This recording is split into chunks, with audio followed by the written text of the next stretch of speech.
Turning now to the rough and tumble world of Washington, D.C., out where we keep David, and how heated things get on Capitol Hill. Take a look at this. McCarthy, accused of shoving Republican who helped oust him. Cheap shot from behind is the quote. Congressman Tim Burchett of Tennessee claims former House Speaker Kevin McCarthy deliberately elbowed him in a congressional hallway. The accident. 100% on purpose, man. What are the chances? 435 members of Congress, 8 of us voted against him. I'm the one who did it. I'm one of them that did it. He's publicly called me out. You know, and he didn't see any cameras. He didn't think anybody was paying attention, but Claudia from NPR was paying attention. So you chased after him?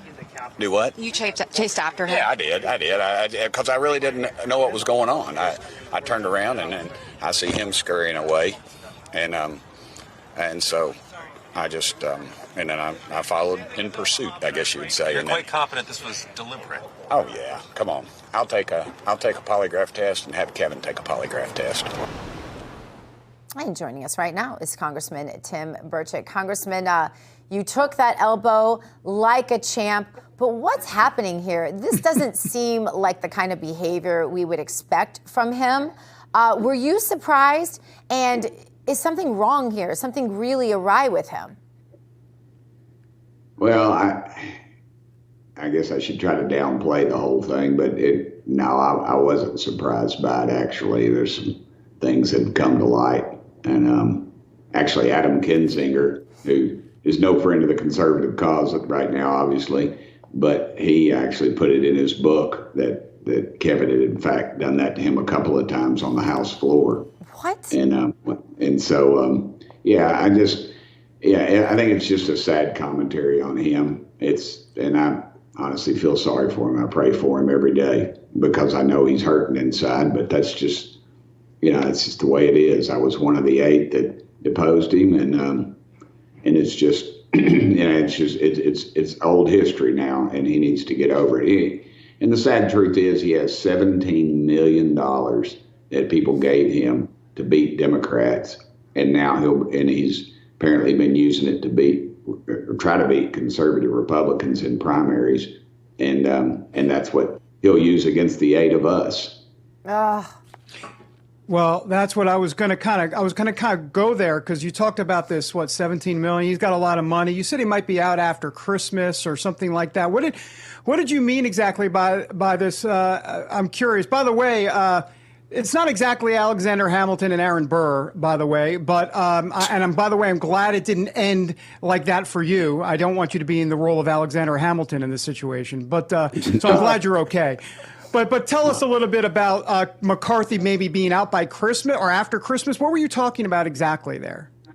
Well, actually, I was quoting others that were saying that. I have no idea what he's going to do. That seems to be the talk in Washington right now. But I don't know that would be a wise move for the Republican Party, because the governor would probably make the appointment. I don't know the California laws. He's in a very red area there, Bakersfield, I believe, and so if the governor were to make that appointment, he's no friend of the conservative cause, obviously, and I believe he'll probably be the Democrat nominee for president, or he'll try to be anyway. Congressman Burchett, since we're making Alexander Hamilton references, I would have loved to have been in the room where it happened, but I'll save that for a whole nother day. I couldn't resist. I've been an instigator since grade school, so I've got to be an instigator here in this particular case. When this first happened, you said this is not how we do it in East Tennessee. So in East Tennessee, how would you go about kind of handling this situation? Please do share.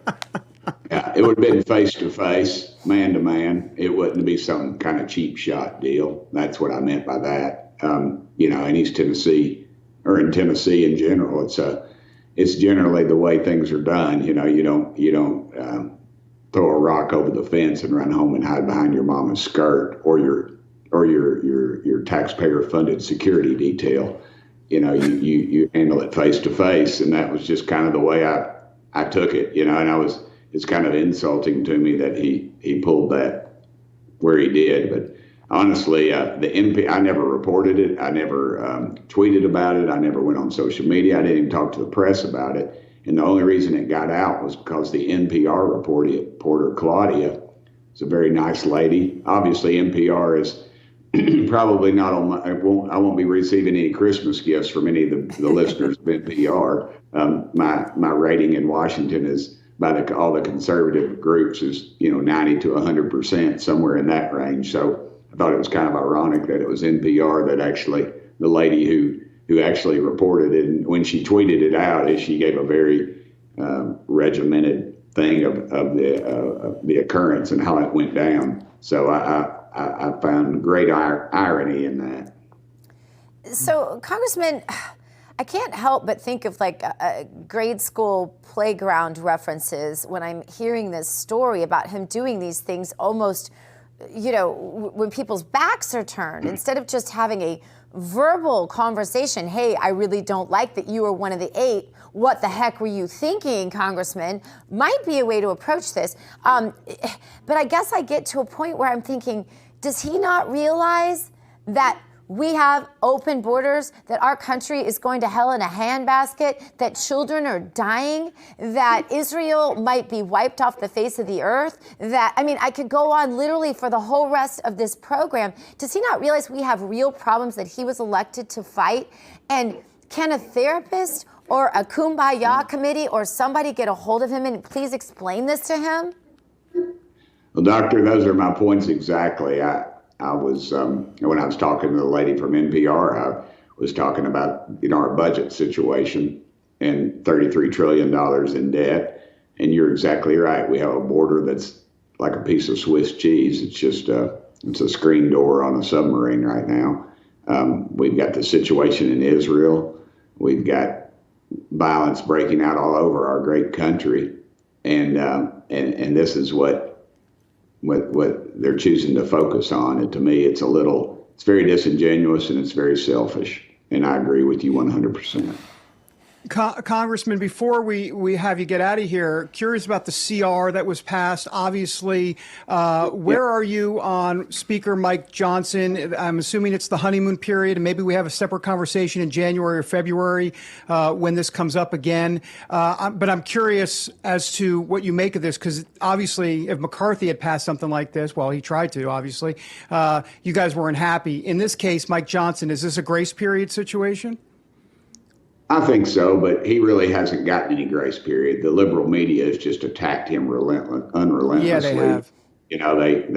I tweeted, I said, oh no. I said, Mike Johnson loves the Constitution, his wife, and Jesus. We're in trouble now. And you can follow me at Tim Burchett if you'd like. If you'd like the unadulterated news that's going on. But he is an excellent choice. I believe he is the right man at the right time. I did not vote for the continued resolution where he had 2 weeks to address this. Kevin McCarthy had since January, and he chose to take the whole month of August off and 2 weeks into September and push us up against the September 30th deadline. Mike's in Speaker Johnson, he's in a very tough position right now. We need to pray for him because he is under incredible pressure. But he said a couple of things that I think your viewers ought to know. He wants to do a budget. That's what Washington, the uniparty, does not want us to do, because they will have to justify every dadgum expenditure that this country does. And they do not want that. They want a continued resolution because it continues Pelosi's and Schumer's bad policies in the past. That's all a continuation does. And it's full of things for the lobbyists and the special interest groups.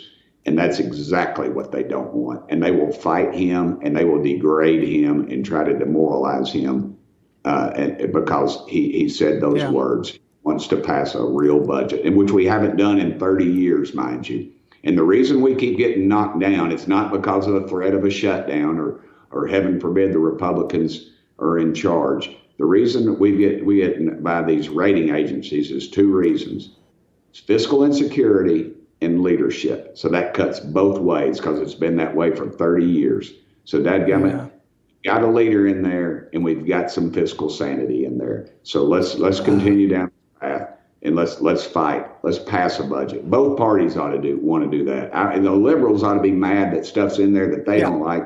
And the conservatives are mad. And we ought to be able to come together on that. Let's pass a dadgum budget. Well, Congressman, this is where I'm supposed to officially thank you as a congressman, but I'll just call you Tim, the straight talking guy from Tennessee. Tim, thanks so very, very much.